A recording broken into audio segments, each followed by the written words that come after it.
Good morning, everybody. Welcome to hopefully 20 very exciting minutes learning about the hows and the whys that we measure and monitor moisture in the root zones of our substrate berry crops. Or perhaps even more importantly, how we can take that data and turn that into driving productivity and pack out improvements in our crops.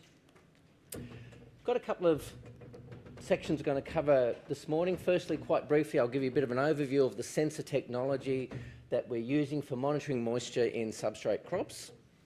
I'll talk very briefly about the important bit in the middle of how we get the data from those sensors to our fingertips, and so we can make those decisions in a quick time frame. And for the bulk of what I'll be talking about, I've got some live examples of data coming from our client base from around the world, of what the information looks like as it comes in from those sensors, what we can see in it, and how we can use it to drive improved decision-making processes for our crops. So firstly, how do we actually sense or measure moisture accurately in substrate crops? We're lucky in a way that we can piggyback on the soil industry in that there are lots of technologies and sensor methodologies that have been in place for a long time. But when we come to substrate, not everything's the same. We do some pretty weird things in substrate. We grow very small root zones with large canopies. Most substrates, coir, for example, and rockwool and perlite, they're very free draining, they're very open structure. And so a lot of the sensing technologies coming out of soil just don't work in our game. Neutron probes have been around for quite a while and very widely used in soil. They're terrific at measuring moisture in the soil profile, but in a substrate context, they're old, they're heavy, they're very slow to read and to move around from site to site. So totally impractical for our needs as substrate growers. Gypsum blocks and associated technologies like tensiometers, they're a really interesting bit of gear, and I love them in soil. They're one of the few technologies that are available where they actually directly measure the availability or how easy it is for the water to be grabbed by the plant from soil. They're a direct correlation, whereas all the other sensors I'm talking about this morning measure a property in soil, and then with some really smart algorithms and correlations are able to convert that to an apparent measurement of moisture in the soil. These things actually measure it directly. Unfortunately for substrate, they tend to react very slowly, too slow for most substrates. So in soil, they're great where you do a big watering every couple of days. They take minutes to hours to equalise to the moisture that's available in the soil and then give you a reading. In substrate, we're trying to grow crops that might have 20 to 30 little irrigations in a day, and these things just can't keep up with that accuracy, and they're not so great as the level of fertiliser or EC in the soil increases. So they're not great for substrate. The cheap and cheerful members of the group, the resistance probes. You may have seen these at your local gardening store or hardware store. You can get them from about $9 and upwards. The technology works really well for measuring moisture. They simply have a couple of contactors. They send electricity out of one contactor. The more that moisture that is around the contactors, the more of that electricity is carried to the other contactor, and they give you a pretty accurate reading. The problem in substrate is they don't only read on moisture content, but the more fertiliser, particularly dissolved ions of those elements we're feeding our plants in that water solution, the more these things will read that as well. And so you can have two pots with identical amount of coir, identical amount of root mass, identical amount of moisture in them. If one's got a low amount of fertiliser, one's got a high amount of fertiliser, you'll get a vastly different reading of the moisture content from these things. So I've seen a few of these poking around on farms. It really frustrates me. If you've got one, give it to your kids for a science experiment or throw it at the neighbour's dog. But do not use them for serious substrate berry production. Okay, so what should you be using? TDR probes. For the scientists in the room and the nerds that like acronyms, time domain reflectometry is what that means. In essence, the graphic at the top right-hand corner shows one of many models in the market. The little black bit that you hold in your hand, that has a transmitter and receiver. That's where the sensors are. The transmitter propagates a waveform down those pins, and then the sensor in that same little bit you're holding assesses how that waveform is reflected back. And there's a couple of cousins in this technology called frequency domain and amplitude domain, but they all work on the same idea of send a waveform down some pins and then assess what comes back. And with some really smart numbers and calculations behind, they're able to extrapolate an estimation of the amount of water in that sample being assessed and EC. This technology is able to work very well in substrate for a couple of reasons. Firstly, it can take readings very quickly. So if you're frequently updating the moisture level in your soil, putting water and fertiliser in and having vigorous crops taking it out really quickly, they can keep up with all those changes. They're also the best system I know for regular portable readings. And there's a photo there with the, in the centre with a white handheld data logger. That's a wet sensor from a company called Delta T in the UK. Terrific device for walking around and quickly poking it into things like strawberry bags and pots where the root mass isn't too dense to get a number of readings and log those to your data logger. They're reasonably expensive. That yellow unit, for example, is about $3,500 at the moment to buy, but they're quite accurate and very well suited to substrate monitoring. The final technology that's widely used in substrate moisture monitoring around the world is capacitance probes. These work on a pretty smart bit of technology, a little bit like TDRs, where the sensor emits a pulse of energy. That energy moves out into the surrounding media around the sensor, and where it interacts with a water molecule, those water molecules temporarily grab that pulse of energy and hold it. And then they release the energy back out again, and it's able to go back to the receiving part of the sensor. So that's where the term capacitance comes from, the capacity or the ability of the water around it to temporarily hold that charge and then let it go back. And the smart people that make these sensors and the software that sits behind them are then able to interpret how that charge is sent out, held, and how it comes back, how quickly and how much of it, to correlate that to an estimation of how much water and fertiliser is sitting around that probe. One of the really cool things about the way the manufacturers do these probes, and you can see it with the probe with the green top on it, they tend to put multiple sets of sensors in a probe. So you can have a 30 centimetre probe, for instance, which is what that one on screen is, where you've got a set of sensors at the top, the middle and the bottom. So you can put them in a pot and you can now get readings of pot EC and moisture and temperature at the top, completely different set of readings in the middle and a completely different set at the bottom from the one probe. And you can get these things to about 1.5. I think I put 1.2 metres on there. I believe you can even get them to 1.5 metres with a set of sensors every 10 centimetres. So for a deep-rooted crop, you're able to look right through your whole profile at the changes of moisture and EC, where it's sitting and where it's moving. So they get the tick. So if you're thinking about going down this track, my recommendation to you, having played with this kind of gear for a long, long time, is TDR and associated FDR and capacitance sensors are the way to go for substrate production. There's a really important bit next that I'm just not going to talk about. It's about how do you get your hands on the data from the sensor to your fingertips. I'm not going to get into it basically because of this reason. There are so many options and providers out there. I remember years ago playing with this kind of gear and would drive out in your vehicle to your soil-based data loggers and you'd pull out your laptop and you'd plug it in and you'd pull out your thermos from the back seat, you'd make a cup of tea and have a sandwich while you wait for the data to upload.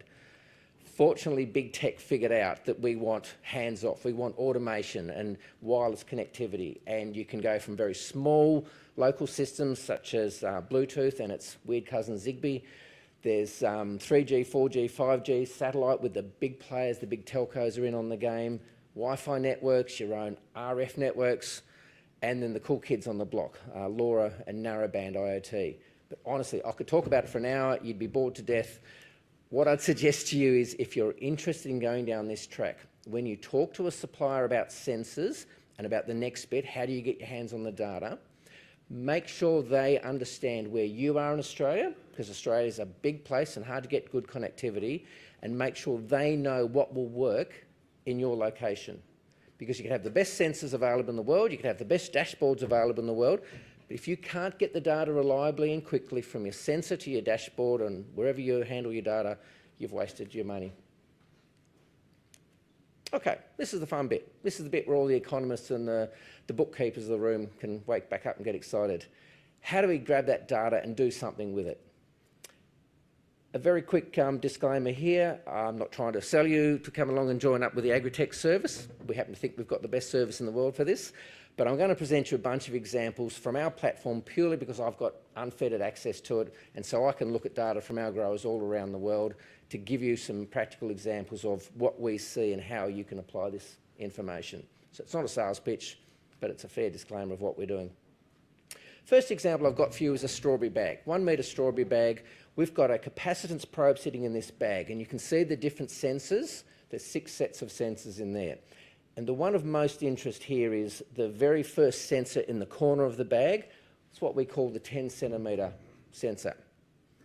The chart here is giving us live information coming from this particular grow bag. Now, there's 2 parts to this, data coming in live from that sensor. The top chart shows the moisture, and you can see the yellow line, hopefully, with the colours there, that is sitting at the top of the moisture level. So it's telling us it's the wettest part of that bag, but it's only slightly wetter than another part of that bag. That's okay. What grabs my attention is the next part down, the conductivity. See how the yellow line is sitting way above the other lines in that bag, and we're frequently going above an EC of 3 of the day, particularly in the feeding up cycle. What that tells me is this grower potentially has this hot corner syndrome, which is a pretty common thing in metre-long bags with not a lot of drippers in there. So if this grower's got wet corners with high EC, I bet they've got poor root health in there. If they're holding a lot of moisture there as well, those plants almost certainly are not performing to their optimal, to their genetic potential. So if you're planting 6 plants per metre and the ends of those bags, each one of those plants is not performing well, you've potentially got a third of your whole crop not performing well because of too much EC and moisture in the bag. What would I do if this was me? Well, I'd recommend to the grower, get out and do some more crop checks. This is 1 bag with 1 probe. Best thing you can always do is get out in your crop and look much wider and see if this is a common problem. If it is, you might want to look at increasing your drain percent or your early morning irrigations if your substrate is suitable to push more water sideways to those corners and get some more flushing happening in your corners and bring that EC down. You might also look to, in future years, if this is an ongoing problem, having extra drippers or going to integrated drippers so you're getting 6 to 8 points in that metre bag of putting water in instead of just 3 and then hoping you'll get uniformity. Next example is a long-cane raspberry plant. Remember, this is real data coming from real crops. So here's a good example of the morning wetting up cycle I wanted to look at. With this particular grower with the chart on the top, we've got 2 sensors showing top and bottom for moisture. The pink line on the top is the bottom of the pot, and that's typical. You usually see that one sitting a bit higher than the top of the pot. I've put dotted lines there to show the first 3 irrigation cycles of the morning. And you can see if you look at the orangey top sensor, which is at the bottom of that graph, as soon as the first irrigation went on, the moisture reading goes up. That's what you want to see. It goes up on the second, goes up on the third. Look at the bottom sensor. The bottom sensor doesn't move on the first irrigation, doesn't move on the second irrigation, then jumps in the third. So everyone's been taught the basics of substrate irrigation, knows that's about right. That means we've got a good dry down in that bag. We haven't put water straight through in that first or second irrigation. Here's another example from the exact same variety in the same time frame being grown by another grower. And in this example, we can see that both the top and the bottom sensors have moved immediately on those first irrigations of the morning. So as soon as they've started their first watering, they've sent water through the bottom of the pot and out. What's the problem? Well, they're wasting water. Those first couple of irrigations, they're achieving drain already. That water is going through, it's carrying fertiliser, it's energy to pump it, it's costing them money. I'd suspect if we went out and knocked a heap of pots off in that crop, if all the pots are that wet of a morning, they've probably got very poor root health in the bottom of that pot. And the timing of this crop was it was going into fruiting, it had been through flowering, and it was now sizing up fruiting. You want a really big expansive health system, a healthy root system, as you move into that final phase of fruit production, because as we get warm weather, which is what was happening here in January in Tassie, you need a big root system that can keep up with this really active canopy. And if you've got a lot of plants like this with poor root systems at the bottom because they're too wet, you're going to struggle to meet your water demand on hot days. What would you do First thing I always say to growers, get out there and knock a heap of pots off. Don't believe what one sensor in one pot tells you. Go and check a heap. Look at your root health at the bottom of your pots. Look at your moisture levels. If this is a widespread problem, start your irrigation later. Don't just start at a set time every day. Look at the weather. Look at your moisture probe. Wait until you've got good dry down in the bottom of that pot before you start your cycle, and you might want to consider shorter cycles of a morning just to wet the top up without pushing through and hitting drain early on. Nightly dry down is another one of these weird things that us substrate growers do that soil growers don't have to worry about. And we know it's really important for the health of plants in substrate. If we leave them sitting too wet, as I've already mentioned, we get very poor root development and poor health in our pots. We need good dry down at night to pull all that moisture out of the big pores in the pot, because what does that do? It sucks in fresh air, and that fresh air and the oxygen is needed for healthy root growth, healthy respiration in our roots. So we need a good nightly dry down for healthy crops. With this particular client, we've worked out that staying in the green zone is the sweet zone for their nightly dry down, and this is a colour chart system we use to make it easy for them to interpret. They got caught out a couple of weeks ago on a really warm, windy night. Pulled up irrigation in the afternoon, the crop kept pumping water and needing more. What's really interesting here is I've circled the next day's irrigation cycle as well. They never caught back up. They're like so many of you guys around grower land where you've designed systems to keep up with demand on a normal day, and you either expand or you put in genetics that need more water, or your pump systems are not working at optimum, and so you're flat out irrigating on a hot day. And if you start the day behind, you can't catch up. And that's what's happened with this grower. He started with a crop that was too dried down, never was able to get enough water in the next day. So they've lost 24 to 48 hours worth of growth, simply because they dried down too much the night before and then didn't respond early enough the next morning. If it was for me, well, I'd love a system, and ours can do it, and so can a few others. They can intervene at night. So what I would have loved to see was, as that pot was drying down and it reached that threshold at the bottom of the green zone, it sent a message to you or to your irrigator or someone saying, hey, this crop's getting too dry. We haven't irrigated enough. The warm, windy night's stripping moisture out of the crop. You could do two things then. You could either schedule a very small irrigation at night just to top them up, or you could at least know that tomorrow morning I've got to give that block priority and get in there earlier and irrigate harder to catch it back up while I've got time in my irrigation run time. Okay, drip and drain. If you're all dealing with substrate crops, I'm sure you understand what that means. If you don't, it's a bit of a weird concept. We're deliberately trying to overwater our substrate crops and then monitor the volume so we've got an idea what's going on in the root zone, so we can stabilise moisture uniformity, EC uniformity, get rid of the unneeded salts and so on. That's a photo of a drain station that I recently installed in a strawberry crop, where we have a couple of drippers on the white box on the left. That measures every 15 minutes every irrigation that went in, and on the right hand side is the same sensor which is measuring every drain event, or every time water comes out the bottom of those strawberry plants. Pretty common technique. From those sensors, this is the data we can pull in. Now, this is 28 days of a strawberry crop in northern Tasmania. This is looking at the information in 24-hour total, so it's once a day readings equivalent. And I'd say this grower's done a pretty good job. Over this 28-day period, well, they've got 4 days under 10% drain, no days over 30%. So at a high level, that's a big tick for that grower. Here's another grower, quite close to where I am, quite close to where that grower is as well, with the same variety in the same production system on a slightly different site. They've got 15 days out of that 28-day period where they've gone over 30% drain volume. So to be polite, they've wasted a lot of water, a lot of fertiliser. But worse than that, that crop's sitting wet all the time. And we know from a lot of these strawberry varieties at the moment being grown quite widely in the country, if you've got too much excess moisture in your root zone at night, that gets pumped into the fruit, swells the fruit, and then the next day you're going to have soft fruit problems and bruising and poor shelf life.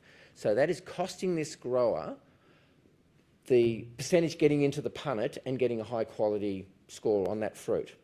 I bet there's poor root health in there as well, so they're losing productivity right the way through. And interestingly, we're seeing in that crop, because of all this free moisture in that canopy, a very high incidence of things like botrytis at the moment as well. If that was me, what would I do? Well, get out there again, check is this more common across the block, drill into the detail of your how much your drain is and when you're getting it, which I'll show you in just a moment, and consider more preventative disease control measures because you know you're going to have issues with mildews and moulds in the canopy. Last one I've got for you is taking that same kind of data set and drilling in more detail. And this is the beauty of automated sensors versus sending a person out there once or twice a day to read a jug. So here's an example of 4 days where everything looks fine. 24-hour volume going in and going out, 10 to 15% runoff. That's what most growers are happy to see. That's a tick. However, when you take that data and you break it down into the hourly segments, which is what automated stations can do, we see a very different picture. With this particular crop, the grower is very front-ended in their irrigation, and you look at your second, third and fourth days on that chart, we can see as the week progresses, the crop is increasingly getting less and less drain through the critical middle part of the day and the afternoon, when the crop's really warm and there's a lot of heat in those tunnels. So while on the previous slide, once a day number might look good, when you drill into the fine detail, we can see this grower's got some significant problems with their cycling, and they're probably losing a lot of growth in their ability to size up fruit through the afternoon because they are in deficit irrigation for a lot of the day. What would you do about that? Well, I would be starting that first irrigation cycle later, so you're not getting drain on your first cycle. I would be monitoring my moisture sensors and my runoff sensors all the time to make sure I'm getting drain when I need it. You can increase the frequency or the duration of your irrigations through the middle of the day if your system permits, and so on. There's a bunch of levers we can pull. The critical thing is getting this information so you know you've got the problem, so then you can do something about it. Okay, wrapping up. Talked about an awful lot. I just want to leave you with one thing to summarise what I'm trying to say here today. A lot of people, myself included, when I had my own horticultural business, we love to buy shiny toys, but I can promise you, buying the latest and greatest sensor technology and maybe even signing up for great information systems will not do a damn thing to improve productivity by itself. And I've seen so many growers with so many cool bits of gear sitting out in their crops, just sitting there, not looking at it. They buy them, they put them in, they look at it for a few weeks while it's new and interesting, then they get bored and move on. If you're that kind of person, don't waste your money, let's be honest. However, if you can get yourself into the habit of putting the good information in the field and looking at that information regularly, every single day as part of your operation, and use that information to make informed decisions here and now. I want live information now about my crop. And then, this is the bit where I see so many businesses fail, act on that information quickly. Stop worrying about the problems we had on Monday and Tuesday with our irrigation system and thinking you might fix it tomorrow. You want to know now if you've got a problem with your system or your crop is too dry. Do something about it now and keep your crop in the sweet zone. That is where you're going to get your productivity and your pack out improvements. Thank you.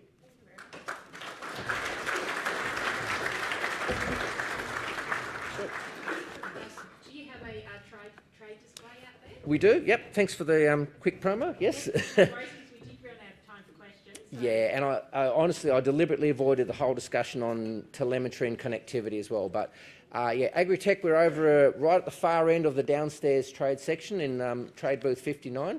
Got any cool or complex questions, come over and have a chat, and yeah, happy to see you. Excellent. Thank you very much, Thanks. Stephen.